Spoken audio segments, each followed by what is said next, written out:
일반적으로 초보 작가의 경우는 6%에서 8% 대형 출판사만이 가지고 있는 브랜드 네이밍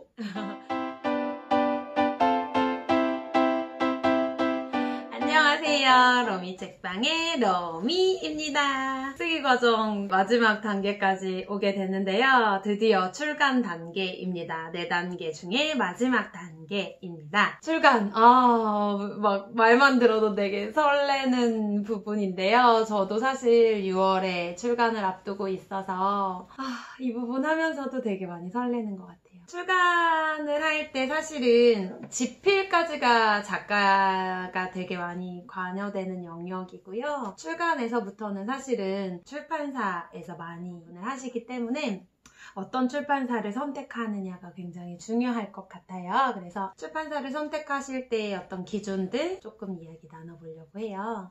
출판사 중에서도 뭐 중소형 출판사가 있을 수 있고 대형 출판사가 있을 수 있어서 저는 약간 장단점이 있는 것 같거든요. 대형 출판사만이 가지고 있는 브랜드 네이밍 이 출판사에서 냈다 하면 사람들이 알아주는 점에서는 사실 대형 출판사가 장점이 있을 수 있지만 대형 출판사 같은 경우는 워낙 많은 작가들이 한 달에도 몇십 권씩 책이 나오기 때문에 저한테만 집중해주지 않을 수 있다라는 어떤 그런 단점들은 분명히 있을 수 있거든요. 마케팅도 초판이 딱 발매가 됐을 때 초기 한 1, 2주 정도 바짝 이렇게 치고 올라가지 않으면 출판사에서도 이렇게 밀어줄 확률이 조금 떨어질 수 있다라는 점이 대형 출판사의 제가 생각하는 가장 큰 단점인 것 같고요. 그럼에도 불구하고 내가 여기서 책 냈어 라고 하면 일단 뽀대가 나죠.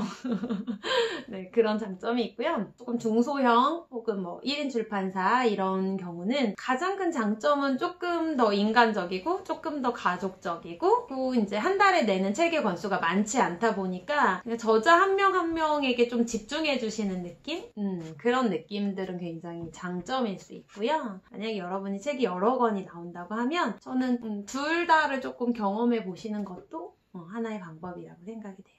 이제 출간을 하려면 출판권 설정 계약서를 쓰게 됩니다. 계약서는 보통 이제 표준 계약서이기 때문에 출판사별로 크게 다르지 않다라고 들었고요. 이제 작가들이 이제 생각하고 체크해야 할 부분은 제가 생각했을 때는 인세가 제일 중요하죠.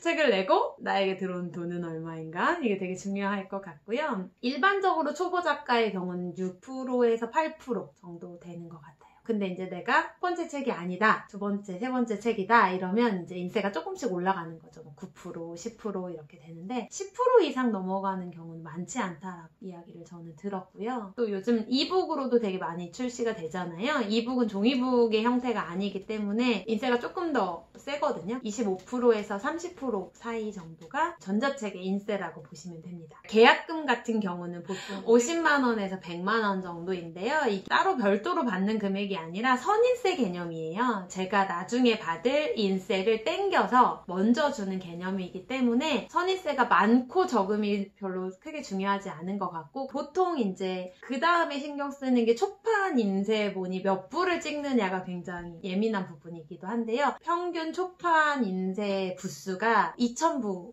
였대요. 예전에는. 근데 요즘 출판 시장이 워낙 불황이고 책이 안 팔리고 사람들이 책을 안 본대요. 여러분 책 좀 보시면 좋겠습니다.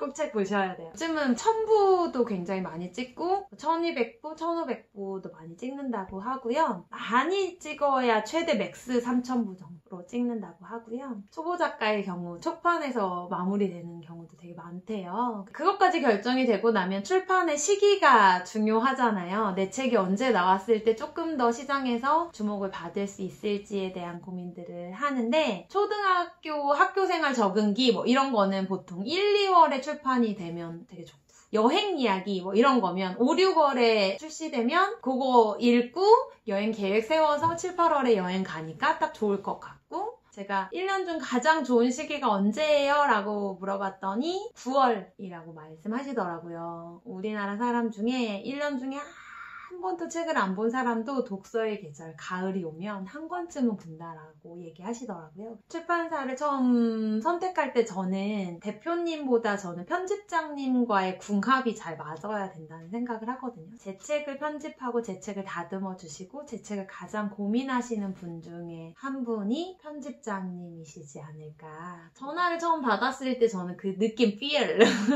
이게 되게 중요했어요. 사람을 대하는 태도, 배려하는 말, 저를 소중히 여기시는 마음, 이런 것들이 계약을 하실 때 저는 뭐 인세, 뭐 계약금 이런 것들 다 중요하긴 하지만 그게 엄청난 차이가 많이 있진 않거든요. 만약에 계약을 하실 거면 지방에 계신 분들은 이메일로 계약을 하시는 경우들도 많이 있다고 하더라고요. 사람이 하는 일이니까 한 번쯤은 만나보신 후에 계약서를 쓰시는 것이 좋다라는 생각입니다. 이제 책이 딱 나오고 나면 저자에게 가장 먼저 아주 따끈따끈한 책이 증정본으로 오게 된대요. 근데 그 증정본 책은 보통 5부에서 10부 정도 되거든요. 이제 그거를 되게 무료로 많이 받으시려는 분들이 있으시더라고요. 저는 개인적으로 그 무료 발행 부수를 정말 최소화하는 게 더 좋지 않을까. 도와주고 싶으시다면 밥을 사주지 말고 그 저자의 책을 사줘야 되는 게 저는 맞다라는 생각을 하거든요. 무가 발행 부수는 뭐 가장 친한 뭐 부모님이라든지 이런 분들에게 보낼 용도로 최소한으로 받는 게 가장 좋지 않을까. 그렇게 이제 계약서를 쓰고 나면 그 다음에 하시는 게 퇴고예요, 퇴고.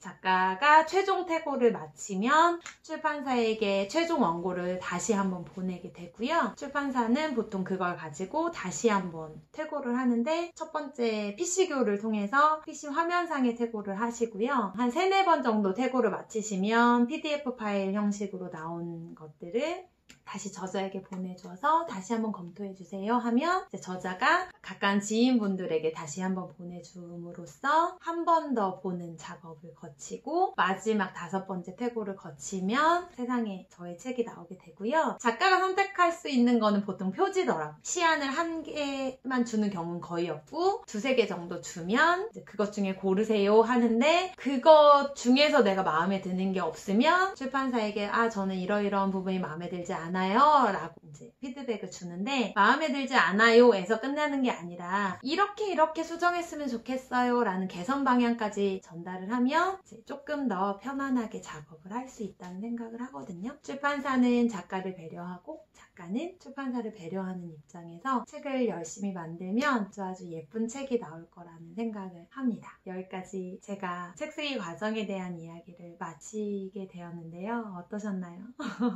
좀 도움이 되셨나요? 이 영상을 보시는 분들이 막연하게나마 책을 써야겠다라는 내 마음속에 씨앗을 심으셨으면 좋겠어요. 그 씨앗이 잎이 되고 꽃을 피워서 아주 예쁜 나무로 만들어지기를 간절히 소망하는 바입니다. 세상에 나와서 내 책으로 된 한 권이 남아있으면 얼마나 가슴 뛰는 일이지 않을까 싶어요. 단 한 사람이라도 내 책을 보고 어떤 삶의 변화를 겪고 도움을 받을 수 있다면 저는 그 이상의 가치는 없다고 생각하거든요. 앞으로도 좋은 영상 많이 촬영하고 팍팍 퍼드리려고 작정하고 있거든요. 구독해주시면 제가 하는 이야기들을 놓치지 않고 받아보실 수 있을 것 같습니다. 지금까지 로미 책방의 로미였습니다. 감사합니다.